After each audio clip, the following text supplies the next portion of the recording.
엑스르프 타임즈 5월 1일 근로자의 날 특집 성격으로 진행하겠습니다. 구독, 좋아요는 제게 큰 힘이 되겠고요. 필요하시면 1.5 배속을 보시기 바랍니다. 유명 유튜버 슈카월드라는 분이 어저께 생방을 한 내용에서 힘들게 발췌를 했습니다. 노동자의 날 5월 1일 메이데이라고 제목을 붙여봤습니다. 뭐 5월 1일자 오늘 아침에 국내 뉴스를 보더라도 근로자의 날에 대한 헤드라인 뉴스 같은 것은 뭐 없습니다. 특이하게 그 메이데이가 어떻게 발생했는지 히스토리를 조사해서 이렇게 표현을 해주고 있는 것이 하나의 또 특징이고 또 특기라고 할 수 있을 것 같습니다.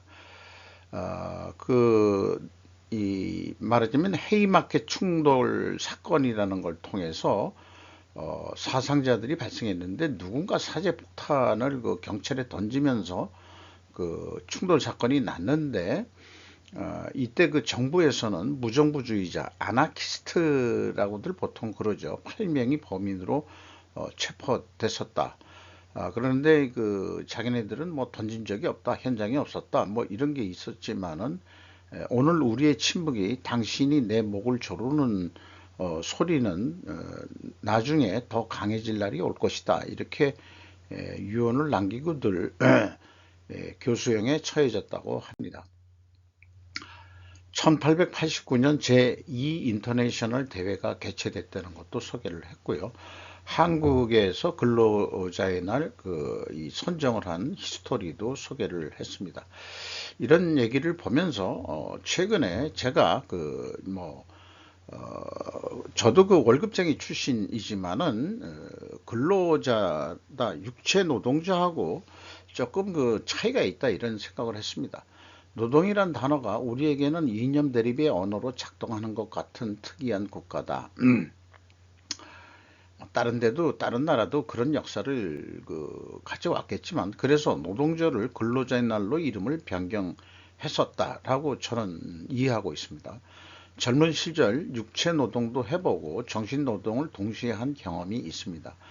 그런데 화이트 컬러가 근로자이긴 한데, 즉 육체 노동이 아닌 정신 노동을 하는, 특히 관리 감독과 같은 일을 하는 사람들이 많아졌다. 또한 서비스 업종에 종사하는 사람들이 또한 많아졌다. 현재 산업 구조로 봐서 이러한 것으로 봤을 때 이런 생각을 해봐요. 그런 근로자들을 위한 화이트데이가 필요하지 않을까, 이런 생각을 합니다. 상징적으로는 이 은행 노조 같은데, 그 다음에 이제 교육 공무원, 교육 공무원 노조도 있습니다만은, 그런 이 사무직들을 위한 화이트데이 같은 것도 있으면 좋지 않겠냐. 다 깡 말아서 우리나라가 너무 민노총에 획일적으로 되어 있는 것 같아 가지고 너무 서해 불안을 야기하는 게 있기 때문에 이런 생각을 또 해보게 됩니다. 이런 것은 어떤 형태로서 운동이 일어나야 되는 건지 어떤 건지 좀 곰곰이 생각해 보는 그런 날이기도 합니다. 자, 특집이라고 했지만 이렇게 간단하게 좀 넘어가고요. 중당국 민감경제 정보 대외 공개 차단, 외국계 중국 시장 불투명성 우려, 위키리크스 김주경 기자의 보도인데요. 경제 정보에 대해서 지금 중국이 어떤 입장인지 모르지만은 공개 차단 행위들을 하면서 미국계 금융이나 컨설팅 업체, 또 회계 법인들, 이런 데에 대해 압수수색을 들어오고 뭐 이런 상황이 있어 내용이 그 며칠 전에도 소개를 했습니다만은 갑자기 중국이 왜 이럴까라고 생각을 하지만은 자기네들이 경제 그 하락이 되는 것을 숨기고 싶은 그런 음, 속내가 비치는 거 아니냐 하는 생각도 해보게 되네요. 윤과의 정상회담을 위해 한국을 방문하는 기시다 일본 총리 로이타 케빈 버클랜드 기자의 보도 내용입니다. 어, 그 히로시마 G7 정상회담에 앞서 북한에 대한 양국의 협력 강화를 확인하는 것이 될 것이라고 교도통신은 말했다고 했습니다. 우리나라 언론에서는 제가 인용을 안 했는데 어저께들 그런 뉴스가 있는데 관심사는 과거사 사과가 관심사다 이렇게 얘기하는 게 아주 이제 식상해 버렸습니다. 외국 언론에서는 그런 얘기 안 하죠. 그죠? 밀리터리 타임즈에서 일본 해양 정책, 중국 위협 속의 안보 강화 다짐, AP통신 야마구치 마리 기자의 보도 내용입니다. 참고해 주시면 될 것 같고요. 해양 정책 강화한다는 얘기죠. 중국의 제조업 계약 회복 우려를 예고, 그 AP통신 통신 내용입니다. 또 로이터에 대해서도 4월 중국 공장 활동 예상외로 냉각. 뭐 이렇게 좀 경제 그 성장이 하락하는 그런 내용들이 있으니까 중국이 경제 정보 통제를 하는 거 아닌가 하는 거로 연결이 돼 볼 수 있겠습니다. 일론 머스크는 금리를 너무 많이 올린 것에 대해 연준을 20번 넘게 불렀습니다. 비판했다 그런 얘기예요. 중앙은행에 대한 그의 공격에 대한 요약입니다. 해서 뭐 20건에 대한 발언 내용을 쭉이 보도를 한 내용인데요. 압축해서 얘기하면은 일론 머스크는 지난 7개월 동안 연준이 금리 인상을 20차례 이상 맹비난했다. 테슬라의 CEO는 그것들을 불필요하고 위험하며 회사에 해롭다고 주장했다. 머스크는 또한 금리 인상이 은행들을 압박하고 있으며 신용 경색을 부채질할 수 있다고 경고했다. 이런 얘기들은 그 말미에 장하준 교수의 그 말과도 일맥 상통한다 하는 것으로 또 얘기를 할 수 있겠습니다. 이 테슬라, 트위터, 그 다음에 스페이스 X의 그 대표인 그 머스크가 뭐 솔직히 자기네들도 또 그 금리 인상이 차량을 더 비싸게 만들고 주가를 끌어내림으로써 테슬라에 피해를 주고 있다. 자기도 직접 피해를 받고 있으니까 이런 공격적인 발언을 하게 되는 것이라고 생각을 합니다.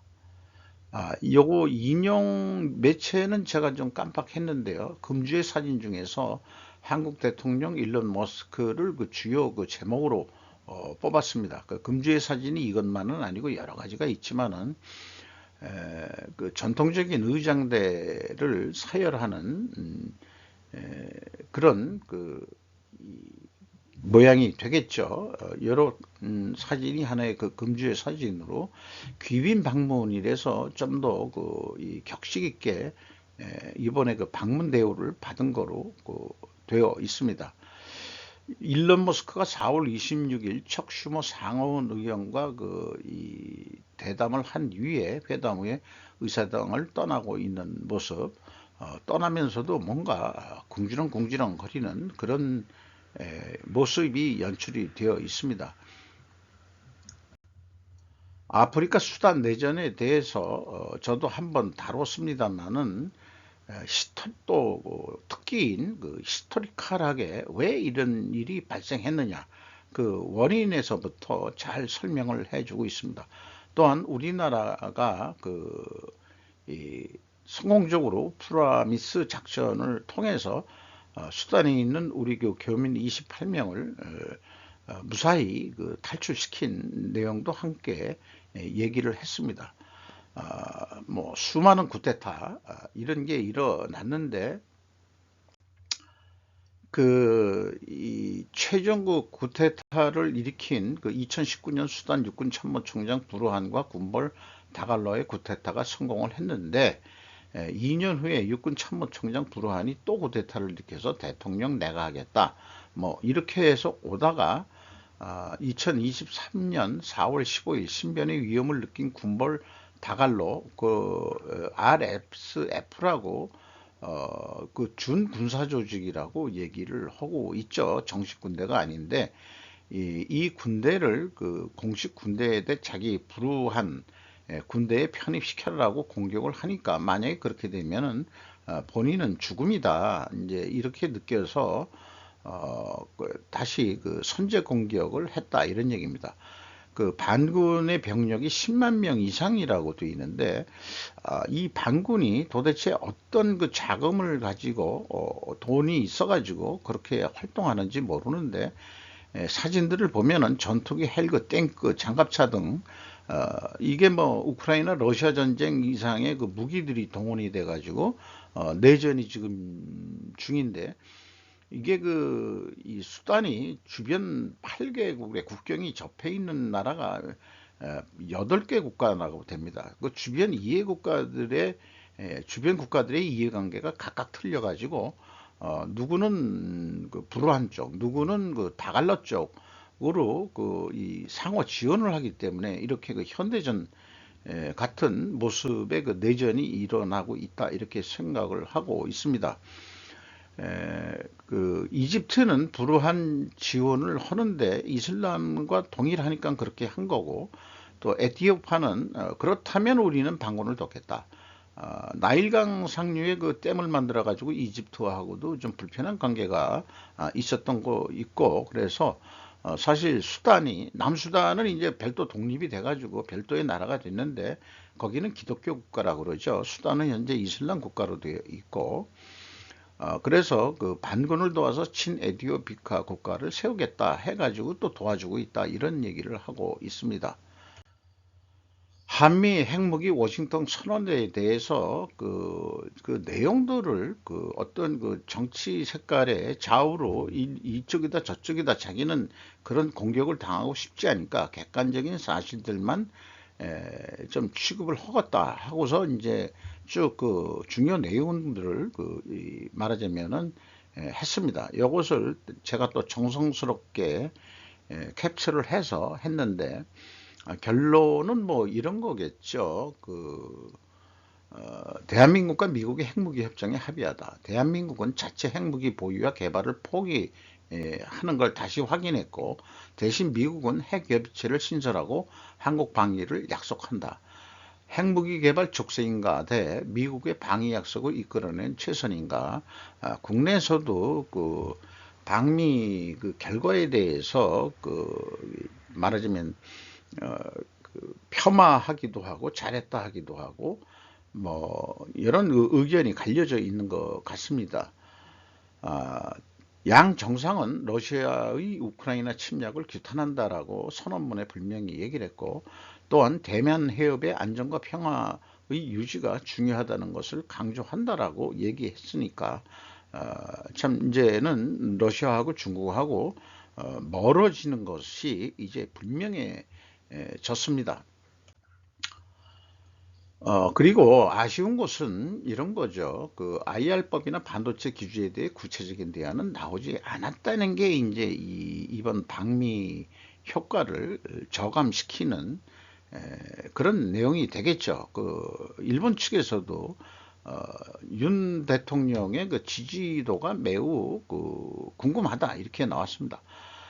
여기에 우리가 빼놓을 수 없는 게 중국 관영 언론 글로벌 타임즈의 사설 내용을 또 소개를 하고 있습니다.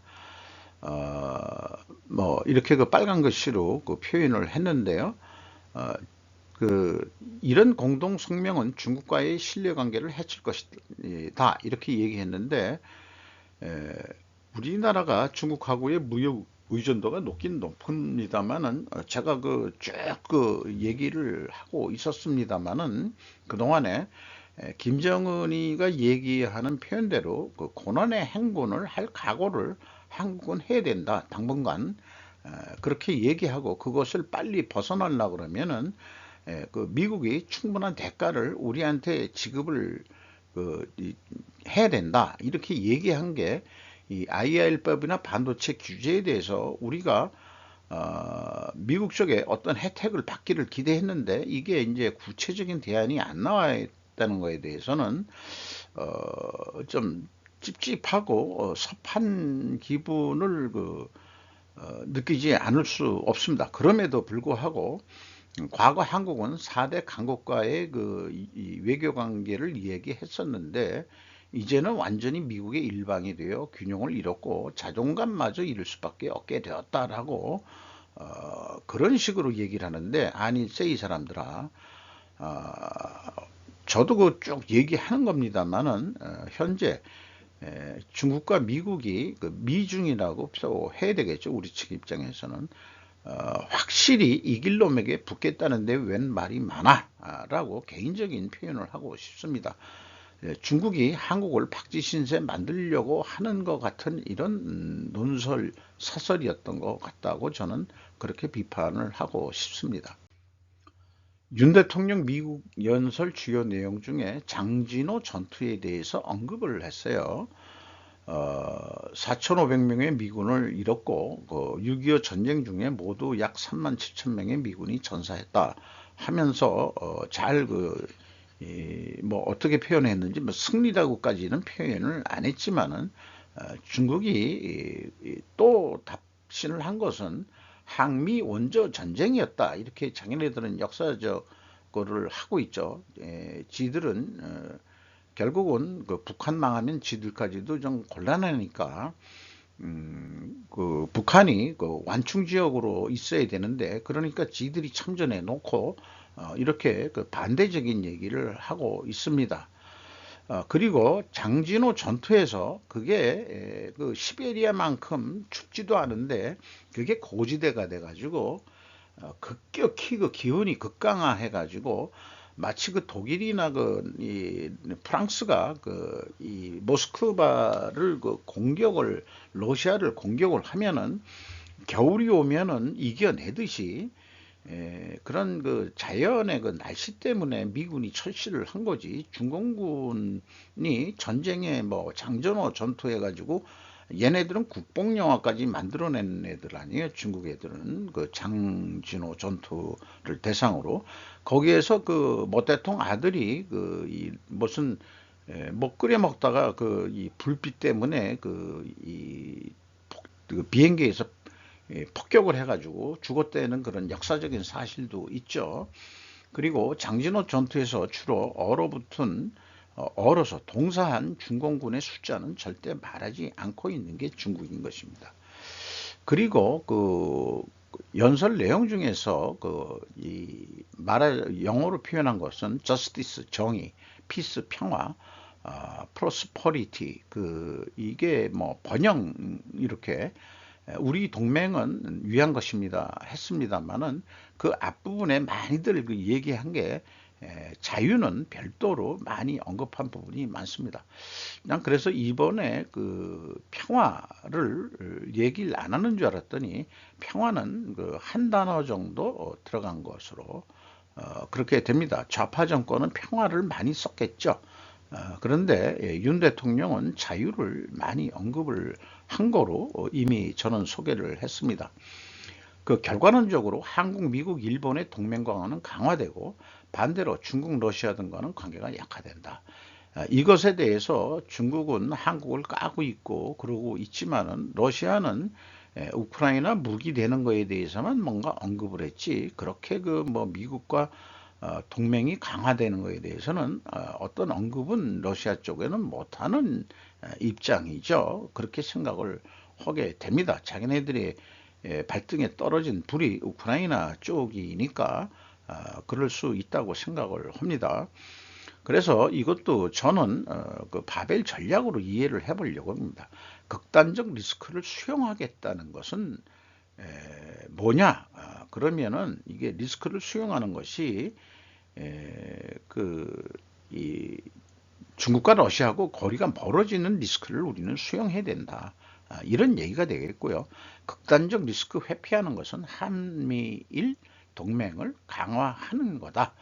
그러니까 이것은 바벨 전략으로 중국 애들은 이해할 수가 없는 수준이겠죠. 저는 이렇게 이번에 한국의 행보가 이와 같은 것이다라고 이렇게 표현해 볼 수 있겠습니다. 요거는 어저께인가 그저께 제가 조선비즈 김여성 기자의 CFD 해서 급락한 주가들에 대한 내용들을 한번 소개한 건데요. 슈카월드 이 증권사 출신으로서 안 다룰 수가 없었겠죠. 그래서 조금 더 일반 기자들 신문에서 보는 거 이상으로 우리가 이해할 수 있게끔 잘 조사해서 이렇게 히스토리컬하게 얘기를 해주고 있습니다. 참 쉽게 그다음에 재미있게 진행하는 슈카월드의 역량에 찬사를 보내는 바입니다. 일본이 매력이 부족한 나라가 되고 있는 슬픈 현실, 너무 싼 월급과 경제 정체로 외국인에게 버림받는 날, 외국인의 증가수가 고른 달콤함, 일본은 이제 매력이 부족한 나라, 외국인이 총 인구의 일화를 차지하는 지금 정말 요구되고 있는 것, 여기에서 결말 부분에 이런 표현이 있는데요. 외국인의 수락을 확대하면 들어오는 곳을 수용한다는 거죠. 인력 부족은 해소하는 등이라고 안이하게 생각하는 정치가나 기업 경영자는 적지 않지만 혹시라도 2023년 추계를 편의적으로 해석하고 규모 확대 노선에 계속 매진하게 되면 나라를 크게 그르치게 될 것이다 라고 표현을 하고 있고요. 지금 요구되고 있는 것은 눈앞의 대응책이 아니고 인구가 줄어도 아직 경제가 발전할 수 있도록 하기 위한 사회에 대비한 역이 있다. 그러니까 눈앞의 대응책이라는 것은 이제 제가 쓰는 용어로는 증상 처방이라고 할 거 있을 거고요. 인구가 줄더라도 경제가 계속 선진국 수준으로 강한 경제 강국으로 남으려고 그러면은 꼭 인구수가 많아야 되는 건 아니야 되는 것은 자본주의 역사에서 저는 증명이 된다고 보고 있기 때문에 어떻든 대변혁을 해야 된다는 것에서 공감을 합니다. 적은 수의 인원을 가지고도 높은 경제 강국으로서 살아남을 수 있는 그런 길을 찾아야 된다는 것에 대해서 공감하게 되고, 이것은 남의 나라 얘기가 아니고 우리나라도 해당이 된다고 할 수 있겠습니다. 이 글을 기고한 사람은 카와이 마사시라고 작가 언론인으로 세계되어 있습니다. 빈칸이 그냥 있어서 하나의 이 울창한 산림 사진을 했는데 그런 햇빛이 안 들어올 만큼 그런 상황이 지금 일본의 어떤 느낌 갖는 그런 거 아니겠느냐. 그리고 일본이 거의 잃어버린 30년 동안에 이 급여도 잘 안 오르고 그런 형태가 됐었는데 5월 1일자 근로자의 날을 맞이해서 쟤도 젊었을 때 생각을 하면은 생활비보다도 사실 좀 박봉의 직장 생활을 시작한 입장에서 여러 가지 어떤 유혹을 받을 수도 있고 그런 상황 속에서도 어떻게 잘 견뎌 왔습니다만은 이 사람이 너무 이 박봉에 시달리게 되면은 어떤 인간적인 자존감의 격하도 일어나게 됩니다. 그래서 우리나라 2022년도 기업체 수급법 분석을 하면서 끊임없이 저는 1인당 평균 임금을 통계를 내서 방송을 하고 있는데 많은 대기업들은 인플레이션이나 이런 거에 의해서 인건비를 많이 상당히 잘 올려주고 있습니다만은 안타깝게도 중소기업 쪽에서는 그러지 못하고 있는 게 현실인 거에 대해서 것이 나타나고 있는 것을 좀 볼 수 있었습니다. 어쨌든 인간의 자존심이라는 것은 현재 자본주의 입장에서는 윈윈윈 해야 되는데 기업만 돈을 버는 게 아니고 거기서 일하는 사람들도 종업원들도 돈을 벌어야 되고 그렇다고 생각을 합니다. 거기에다가 또 납품 협력업체도 마찬가지가 되겠죠. 참 광범위한 얘기입니다만은 뭐 그렇게 확대해서 이런 표현까지 해보게 되네요. 근로자의 날에. 윤 대통령의 방미평가는 주목되는 여론조사 해가지고 본진 1루라고 코리아 보고서 편집장이 쓴 내용입니다. 우리가 많이 알고 있는 그 내용을 쭉 설명을 했고요. 항상 우리나라에서는 그 야당 쪽에서는 폄하를 하고 또 여당 쪽에서는 잘했다라고 얘기하는데 정권이 바뀔 때마다 서로 헐뜯는 그런 게 지금 한국의 행태다. 이렇게 또 까고 있습니다. 그러나 객관적으로 보면은 문 대통령 이상으로 대접받은 것은 현실이다. 이렇게 생각을 하는 거죠. 그리고 이런 기빈 방문 전에 국제회의에서 어디 갔을 때 잠깐 바이든하고 만났을 때 뭔 얘기를 했는데 박진 외교 장관 들렸고 그다음에 그거에서 한국 언론에서 뭔가 대통령으로서 뱉어서는 안 될 그런 막말을 했다라는 게 한참 회자가 됐었죠. 여기에서 이 일본에서 표현한 방법은 의회에서 이놈들이 승인하지 않으면 바이든에 있어서 매우 부끄럽게 된다라고 이렇게 얘기했는데 제가 들린 말로는 승인하지 않으면 바이든 쪽팔리겠지. 이렇게 분명히 얘기를 했습니다. 우리말로 쪽팔린다는 얘기죠. 분명히 그렇게 얘기한 건 맞습니다. 네. 결론적인 얘기로는 윤 대통령의 현재 지지율은 필자 예상으로는 오르는 것도 있어도 내려가지는 않는다고 보고 있다. 상당히 정확하게 예측을 한 것 같습니다. 어디까지 오를지 그것이 문제다 했는데 그렇게 많이 오르지 않을 것 같죠. 또 이미 발표가 일부 됐습니다만은 오르긴 올라도 크게 오르진 않았다.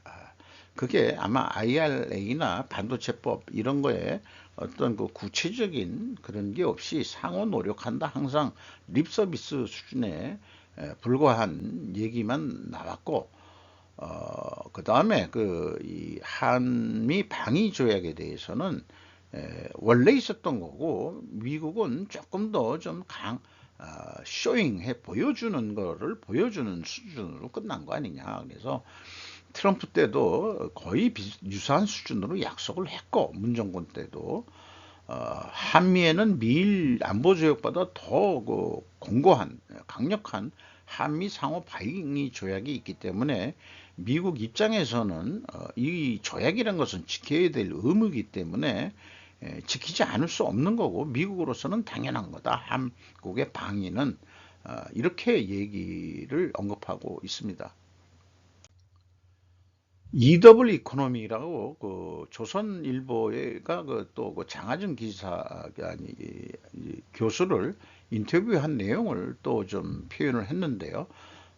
질문한 내용은 다 생략하고 장하준 교수가 답변한 내용을 이렇게 좀 필요한 부분을 제가 기록에 남기고 싶은 것을 좀 적어 봤습니다. 어쨌든 자기는 어떤 학파에 들어가지도 않고 세상을 하나라면 종합해서 봐야 된다. 이렇게 자기는 혼정교배한다. 이렇게 이제 얘기를 하고 있습니다. 그리고 이제 박정희 대통령이 말하자면은 좀 말하자면 평가를 높게 했는데 우파 독재 정책이라고 비판하는데 장하준 교수는 우파 독재 정책이라고 비판하지만은 국가가 주도해서 산업은 발전할 수 있다는데 공감한다는 거죠. 그리고 현재 외국 본도의 목소리만 커졌지 사회운동의 이상만으로 현실을 개선할 수 없다. 문정권 때 이 장하성 소득 주도 성장 이거 문정권 그거에 대해서는 자기는 뭐 평가하기도 싫다. 대상이 아니다. 이렇게 이제 폄하를 해버렸습니다. 나머지들은 잠깐 좀 읽어가 주시고요. IT 경제 미국이 만든 거다. 이런 거 확실히 좀 우리가 알아야 되고, 미국이 반도체법 통제라든지 이런 거를 하려는 거에 대한 근거도 우리는 이해를 할 수 있을 것 같습니다. 이자율 100, 제로라는 것은 프로야구 팀에서 1할 치는 선수나 3할 치는 선수나 연봉이 똑같이 주겠다는 것이니까 이게 이제 문제가 된 거다. 그러니까 금리가 오르니까 그 경영이 부실한 데가 망하는 것은 똑같은 거 아니냐. 그리고 자기는 제조업의 중요성은 역사가 증명하고 있다. 이거는 완전히 공감되는 얘기예요. 서비스업이 아무리 발전해도 제조업의 근간 없이는 경제는 돌아갈 수가 없다는 것은 상식적인 얘기일 것 같습니다. 중요한 건 정부가 걷어가는 만큼 서비스를 제공하느냐의 문제다. 생산성을 높이되 노동 시간을 줄이고 공공소비를 늘리는 방식으로 정책 방향을 바꿔야 한다. 그리고 지금 미중 대립은 과거 미소 대립과는 완전히 다르다. 현재 미국과 중국은 허리에 붙어있는 쌈 쌍둥이 같다. 미국에서 중국 소비재를 수입하지 않으면 기본적으로 경제가 돌아가지 않는다. 그렇게 싼 물건들을 미국인들이 소비할 수가 없으니까, 만약에 중국에서 수입이 안 된다고 한다면은 미국 물가는 또 천정부지로 오를 수도 있는 거기 때문에 미소 대립하고는 하지만은 뭐라 그럴까요? 어쨌든 기고만장해지는 중국은 아주 첨단 산업적이나 이런 거에 대해서는 꽉 누르겠다 하는 거고, 군사적으로도 좀 고개 숙여 너무 하지 말고 이렇게 지금 죽이는 작업에 너희들은 2인자까지는 내가 봐주겠지만은 니들이 1인자가 되겠다는 야망을 보이고 나서는 안 되지 이 사람들아 라고 미국이 지금 얘기하고 있는 거다, 이런 얘기예요. 그런데 장하준 교수는 어느 한쪽에 붙는 건 바보 같은 짓이다 얘기했는데, 저는 절대 여기에 동의하지 않습니다. 현재로서는 우리나라 한반도의 지정학적이 이 4대 강국이 걸려 있다고 하지만은, 그래서 대부분 우리나라 경제나 지식인들이 새우등 이따위 얘기들을 하고 있는데, 이것을 이 발상을 역전을 시켜야 될 겁니다. 그게 제약이론이라고 봐서는 4대 강국이 돌아가는 데 있어서 말하자면 한국 한반도가 제약이라는 거예요. 완충 지역이기도 하지만 여기 무시했다가는 니들 큰일 나. 이런 걸 보여줘야 되기 때문에 그렇기도 합니다. 그래서 일로 붙었다 절로 붙었다 하는 것은 남자로서는 자존심이 동하지가 않습니다. 따라서 이 마지막 부분에 대해서는 여기에서 장하준 교수하고는 생각이 다르다. 저는 그렇게 또 얘기할 수밖에 없겠습니다.